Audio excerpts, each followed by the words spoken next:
Welcome to the Jameson Files. I'm your host, Carrie Webber, and it's always so great to be with the Jameson community, introducing you to amazing people in our profession that are doing amazing things for dentists and teams. And I'm really happy to have Geri Gottlieb on my podcast today. Geri, if you don't know Geri and her company, GG Practice Coaching and Development, did I get it right, Geri? You did. Okay, good. She's doing amazing things and has been in the dental industry for, goodness, almost 30 years? 32. Over 30 years. So, doing great things throughout that history. Started in ortho. Oh, wow. Yeah. So this is a woman that if you don't know this person, you need to know this person. If for nothing else, then if you need a good dose of energy in your life, Geri's the person to bring it to you. So Geri, thank you for being with me today. I appreciate you. My pleasure, my pleasure. As soon as I got the invitation, I said, of course I'm going to spend time with Carrie Webber. Are you kidding?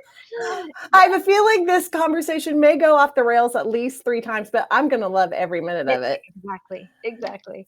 So obviously I need to learn a little bit more about your story into dentistry too. So let's start there. Tell me a little bit about how you started, how you found yourself where you are today. I'm sure there's a lot of interesting stuff in that journey. So I was recruited into my first dental practice, which was an ortho practice, while I was in college pursuing a degree in psychology with a minor in music.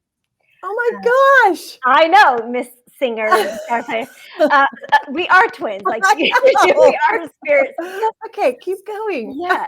So I was working full time for Macy's. It wasn't Macy's at the time, so I'm from Seattle area, and at the time it was actually called the Bon Marché, the Bon, and then Macy's bought them out. But I was managing a Clinique cosmetic counter and going to school. And one day I was helping a gentleman with skincare products, and he said, "I want you to come work for me." Wow. And I said, well, what do you do?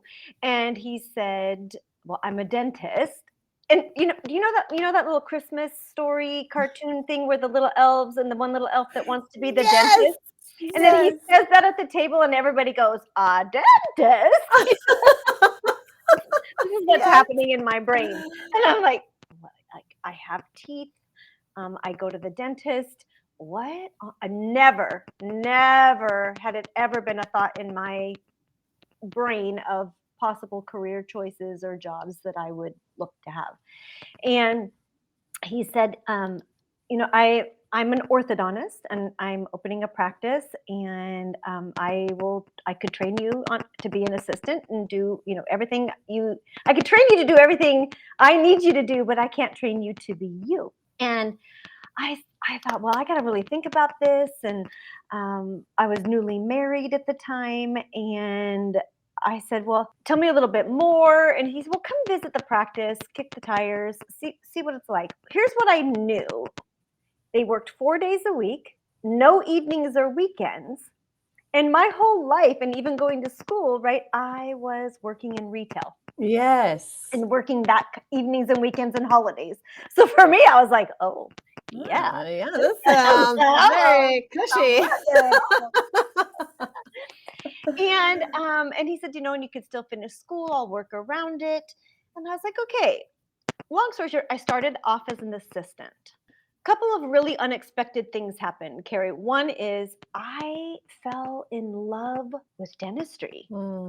I fell in love with watching people's lives change, countenances changed. I fell in love with having relationships that, with patients that were coming in, and then you seeing them again. Team, I'd never really done team sports or things like that, so I was loving that aspect of it. About 6 months in, I don't know where it was. Time is 32 years ago now, so the time framing it could have been 6 weeks, it could have been 6 months.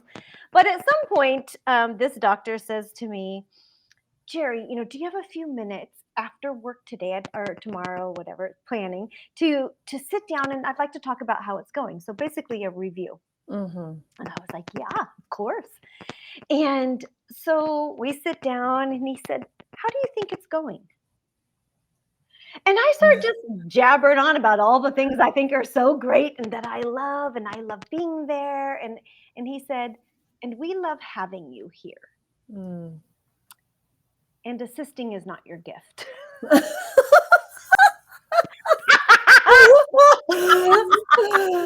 Okay. And so I thought, like, here's my, I thought, Yeah. I'm getting fired. Yeah. Like, okay, well, we tried it, Yeah. whatever. And he said, but if you're willing, would you consider the role of treatment coordinator? Oh, wow. It turns out I was really good at that.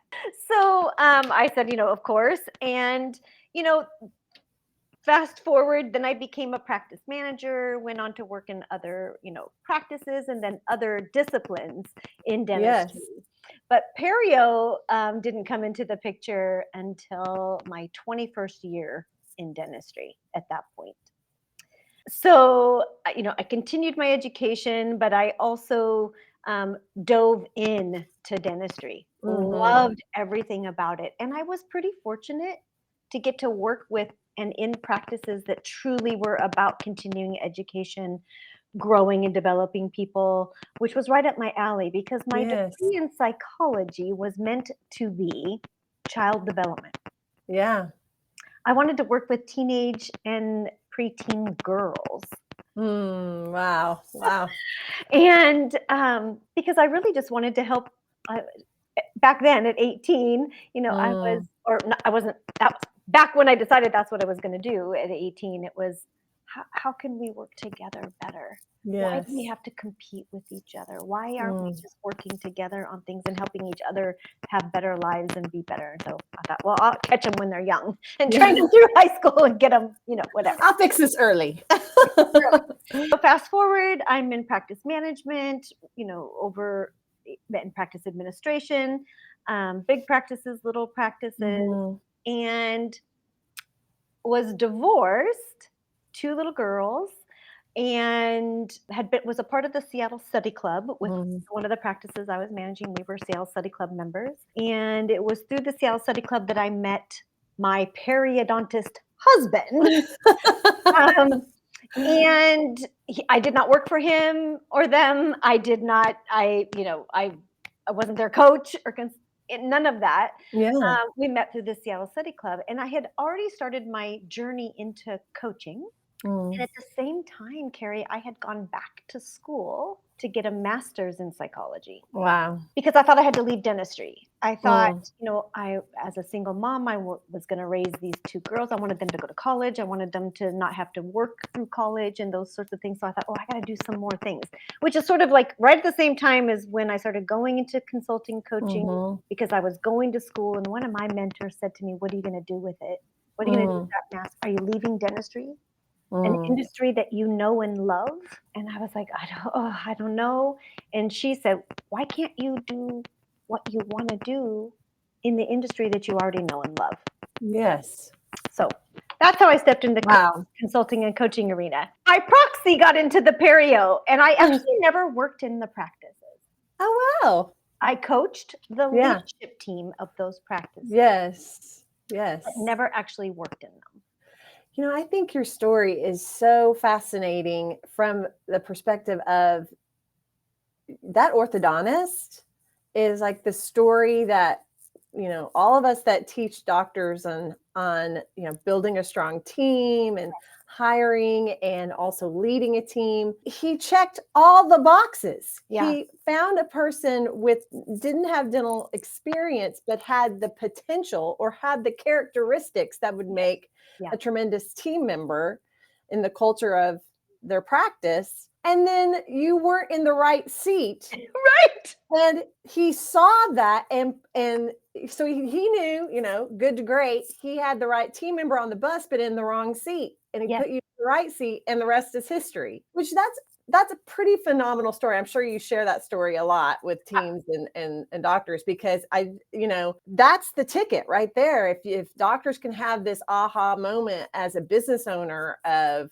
hire the talent, make room to train talent Yes. in your culture and in your practice, Yes. and then have this awareness of the talent on your team and make sure you have the right people in the right places so that everyone can thrive. I mean, you're the story. Correct. Right. And which actually then stepping out, so practice management, right? And thinking, and then I'm going in, yeah, I'm going to be a consultant. I know all the things. I'm good. Look at me. I'm real good at all the things too, by the way.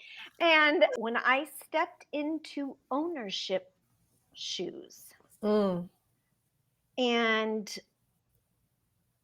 it was like a gut punch hmm of and all this awareness that I had no idea what I didn't know, hmm and how hard it is to be, Yes. the practice owner, the dentist, and be a great leader and a great practitioner, and. Yes. So between what you just said, Carrie, and my own stepping into those shoes and seeing it from this this 10,000-foot view, as well as having been on the ground, I was like, we I've got to help not just build leadership, hmm teams. Like hmm it was done for me, and even more than that, to help teams develop Yes. and be so strong around their doctor owners Yes. that we don't even know who that boss is, right? Yes. Yes. So And because I had that, so and you know that the direct experience of being the team member and being the owner, that the level of empathy and understanding that gives you is pretty powerful. I'm sure you experience that on the daily because on the um daily. Well, I think it's helpful for teams to know that story about me. yes. And Kim, my associate, because she also had worked for Bob and Mm, Michael, and like I've been in your seat. I've been in all the seats yes. except the clinical ones because I'm not good at those. You tried. I You tried. tried. I can clean a room. I'll tell you what. I can clean a room and clean your instruments up, no problem. Um, but just don't let me work on it. Wrong.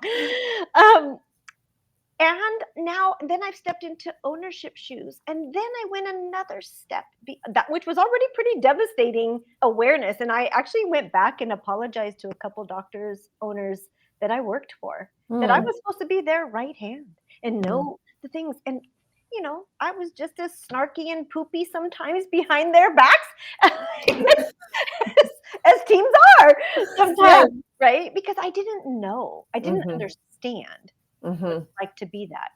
But then Yes. take a next step and go ahead and launch your own company and hmm and be the company. Yes. And I'm just like, I'm so sorry. I'm so sorry.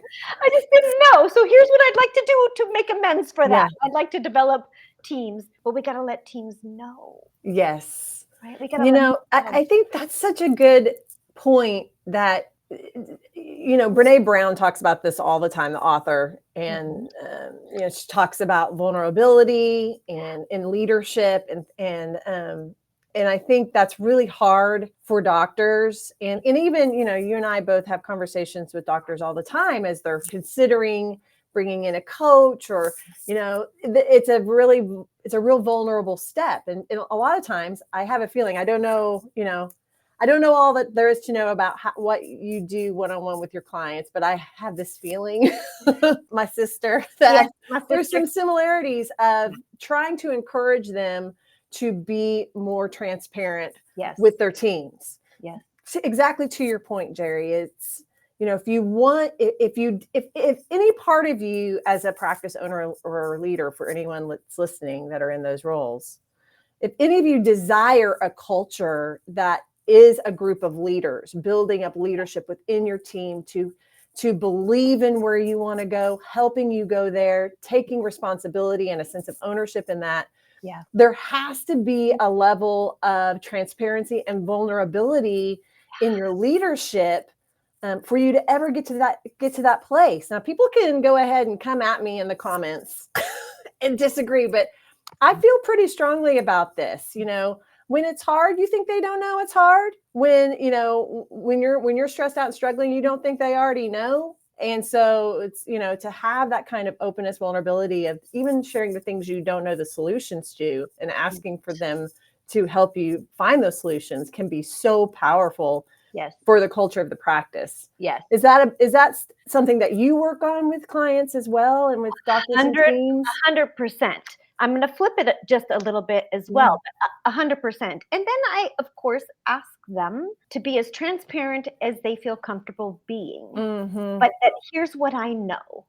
And this is not just my own life, but it's, the last 11 plus years of coaching. So it's some empirical data that I have as well that says the more we as the team understand about every piece of the business and the practice, and the more you, doctor owner, can say, here's what I'm really good at, and here's the stuff I'm not good at. And so here's where the flip comes. It's for me also helping the teams see that just what I used to have the wrong glasses on. Yes. I used to think, what is wrong with my doctor owner? Why are they so not good at communication? Why are they not good at, managing the team? Why, do they get upset, but they haven't said anything? Or, all of these different pieces. And I also teach and say, look, we don't know. We expect them to know all the things. How can they know all the things? And how can they be the practitioner and do all the things? Yes. So instead of putting all of that weight on the doctor owner, let's us grow and take on some of that. And like you said, then the ownership piece, and what does that feel like? And what if I can control this myself instead of asking my doctor to make me happy? What if I can do some things that make us all happier or make things easier? So the we should know or they should know is such a trap. Such a trap. And I used to think that. It's such a trap. Doctors are trapped in it thinking, well, I should know this. I should already know this. I should be able to do this. And then to your point, team members feel the same way. My doctor should be able to do this. My doctor should act this way. My, should know this. And I had a personal leadership coach. We used to call that shooting all over ourselves. Well, yes. We are shooting all over ourselves. Thanks, Gail Canner, for that one. But it's such a trap that we get ourselves into. And I think there's a tendency on the doctor side, because they're doctors, right?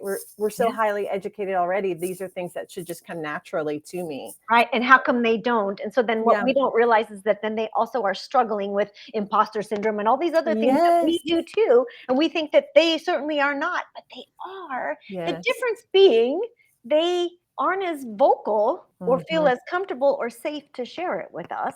When you think about behavioral styles, I don't know, I'm sure you do, use some form of assessment for behavioral and communication styles. We use DISC.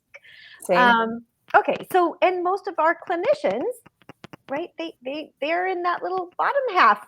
Typically, a few are up in the the D dominant scale, especially the oral surgeons. But otherwise, so we're already more introverted, more inclined to be like, well, hang on, and I should, and on these little boxes. I help them just like, no. And I want the team to be like, no. What? Yeah. You said something, you dropped the term imposter syndrome, and that rang a memory for me. You were at ADOM, at the ADOM annual meeting. Was it this last year? I can't remember. I know. And were you not working with some of in your classes for the office managers on that specifically and so it's not just the doctors that struggle with that, right? And you were working with office managers specifically at the ADOM annual meeting. Tell me a little bit about that and how that has found its way into your passion of what you're working on with dental professionals. Well, of course, the buzzword has been running around, right? Imposter syndrome. And so for me, it was, what is this? And then as soon as I started diving into imposter syndrome, not only do I'm like, oh, well, there am I. Yep, I got that one, and that one. I was like, well, this is what holds us back from being the best leaders we can be, to being better managers, and the difference between managing and leading. And if we suffer from that, and I decided I was going to be pretty vulnerable myself and share a poem that I have framed in my office here that it's like, people look at us, or we look to our office managers like they should have all this confidence, or they do have confidence, or it seems like they're very confident. But why this, and this, and why are we struggling with this, and why are we burning out? Right. So I really wanted to dive into what is imposter syndrome, and then what are the different types? How does it show up? How does it show up in our leadership? How does it show up in our relationships? How does it show up in us taking a step towards the next level in our future, or whatever we want to do? And so that was mostly focused on the managers, to be honest, when I started that process. Because I want to grow and develop people, and I definitely want to grow and develop practice managers and people to surround our doctors. But then I was like, well, wait a minute. We're not the only ones that suffer with this. Yes. Our doctor owners do as well. And I mean, the data shows that, men suffer from imposter syndrome close to the same amount that women do. That's interesting. But we'll talk about it way less. I can believe that. Right? Almost never. And almost never. And they don't even realize, like I call it, like, let's use one, the superhero. That's an imposter, right? The superhero manager who is, I do all the things and nobody can live without me. And, my desk has all the stickies all over it, or here I come to save the day for everybody and the doctor and all the things all the time. That's actually not healthy leadership or management. And we do that because we feel like if we're not doing all of the things amazingly well, we're an imposter and we shouldn't have this role. Right. Yeah. So I use it to break down, like, where does it get in trouble? Where do we get in trouble in how we lead and manage, and then how we are not growing other leaders and managers by thinking we have to do all the things ourselves, or thinking everything has to be perfect. Yes. You and I were talking earlier. All the bells and whistles, and we think, do we have to do a podcast? We have to have this. We have to have this. We got to have professional microphones. We got to have all the things before we can actually just sit down and talk like yes. Yeah. And I used to suffer from that too. Like, I gotta have this, I gotta have this, I gotta this, and I gotta take 700 hours of instruction on this thing. I gotta be an expert before I can actually just use my voice to talk about it. That's right. And for me, I was like, no, we gotta just stop this. I mean, that is so powerful when you think about, when you think about professional development for anybody, no matter, whoever's watching or listening, whatever, even if you're in dentistry, if you're not in dentistry, if you're an assistant, if you're an office manager, if you're the doctor, professional development is twofold. It's working on as a team on developing the skills for your business. Yeah. But it's also working on yourself. And, when you see as many dental team members and doctors and practices, Geri, as you and I and our teams have, that there's not a specific behavioral style or person that fits a superstar. Correct. I think a superstar is born out of someone that embraces both of those things. Yes. And finds their fulfillment in their work when they pursue team excellence and development and personal excellence and development. And because imposter syndrome, that's a personal thing. And you can learn every system, every skill set, every software, every clinical technique. But if you have a deeply rooted imposter syndrome issue happening that you don't work on, you're never going to get to the pinnacle of whatever it is you're striving for, because you're going to hold yourself back, perhaps unknowingly. Correct. And so I think that's just so powerful that you're digging in and working with teams on that specifically, because they have to get freed from the things that they're holding themselves back on in order to be their best at the things they're working on for their careers. 100%. And I think what I find often is people don't even realize they're doing it. Yes. They don't even, and they hadn't put the language to it yet, but they don't even realize that what they're doing, either by being trying to be a superstar, or do all the things, or take all the excessive CE, or do those things that that's what they just don't even know that they're doing it, and then Yes. the implications of that. But one of the other things you said that I love is, because I'm a high I. So those of you who know D, I'm an ID with a lot of C hidden in them. I'm a little data nerd. So that's my secret thing that people don't really realize. And it can appear like you, Carrie, right? It can appear just by way of our behavioral style and communication style, we're like super confident. And we must just like, oh, we're so this, or you're so that. And I get people like, oh, I mean, I'll never be able to, like, I guess a leader has to be more like you. Like, zero. It takes all types, all styles. It's just that, and this is from Brene Brown, who you are is how you lead. Yes. So if you're more introverted and quiet, but you have your work to overcome those imposter pieces, there's a great place for you as a leader, Yes. and a teacher, and all of those things. You don't have to be like, my style of leading is maybe more high energy and let's have fun with this, but I'm still holding to expectations and what have you. But that's my style. Right. It doesn't make me a better leader or a worse leader than anybody else.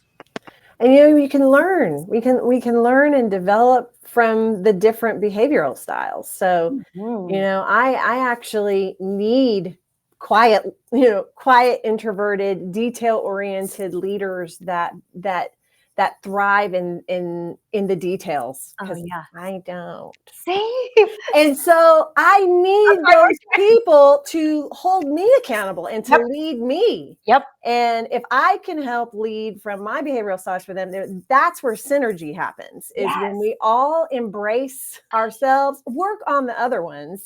I need to work on being detail-oriented. I need to know how to communicate with a more reserved person so I don't absolutely send them off a cliff. Right. And recognize, that's all the magic of understanding different behavioral styles, right? Is knowing how we can be present with a person in the most effective way, but also where we're strong, where we're weak, where we can improve.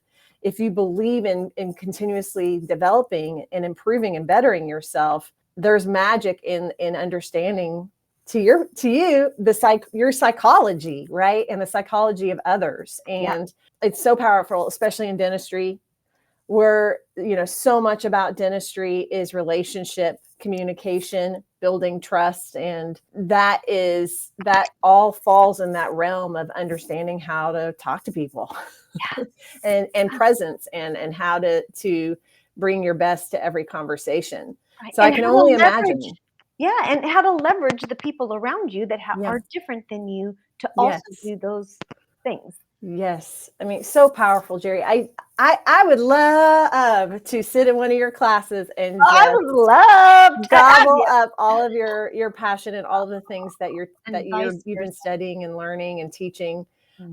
How do people find you? Tell me where people can find where you're speaking next, or how to learn more about your company or about you. Well, so listen, social media, of course, reluctantly, I am somewhat of a presence on social media, but really I let somebody else who likes to do those things handle it for us because they know my voice, right? They know, and they know that if something is going to go out, if they're questioning whether or not, does this sound like Geri or something that we say here.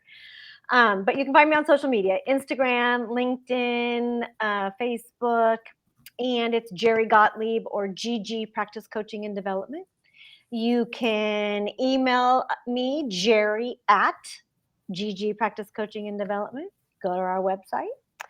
I will be speaking next at ADOM. Oh, but this time I know this time it is really special for me, actually. I have been invited to speak with and at the spouses group. Yes. I love that. Oh Yeah. my gosh. We're going to talk about that journey a little bit. And then, even, so from my journey into that, but also what do I see as a coach in those spousal relationships within and without the practice, and Mm, some things maybe we could avoid and help do better. I Um, love that. really spend a lot of time on site with clients, Carrie, because Mhm. that is my obsession. My Mm. clients and the teams are my obsession. You know, speaking comes with doing Yes. doing what we do, um, and that's lovely. And I love to have impact. So if I can have opportunities to do that, then I say yes to those. And if it's not, then I don't think it's going to be impactful. Then I say no, Yeah. because I'm busy hanging out with my clients. Oh, I love that. Lucky clients. And gosh, Jerry, your passion and your energy, it's just contagious. And Carrie, um, vice versa. I think we could talk for forever about this. We barely even scratched the surface. So I do hope those of you that are listening that you'll go find Jerry, go take a class, go find her online. And Oh yeah, Jerry, I should say we are doing. I know you do some too. We are doing some leadership development classes, specifically intimate small groups for would-be and current and at any level office managers. oh, that's fabulous. Yeah, like So find really, Jerry on their website, yeah, ggpracticecoaching.com. Is that yeah. right? ggpracticecoaching.com. Yeah. Okay. And go learn more about what they're doing out in the world. And Jerry, you're the best. Thank you Oh so my much for gosh, being a Carrie, guest thank today. you. Thank you. And thanks to all of you for joining us. I'm wishing you all the best. Go do something to help improve your careers and go out there and live the healthiest, happiest lives that you can. Amen. Until next time, be well, All right. and we'll see you soon. Thank you for joining us on this episode of the Jameson Files. Visit us online at jmsn.com. You can subscribe to this podcast on iTunes, Google Play Music, or Spotify. See you next time.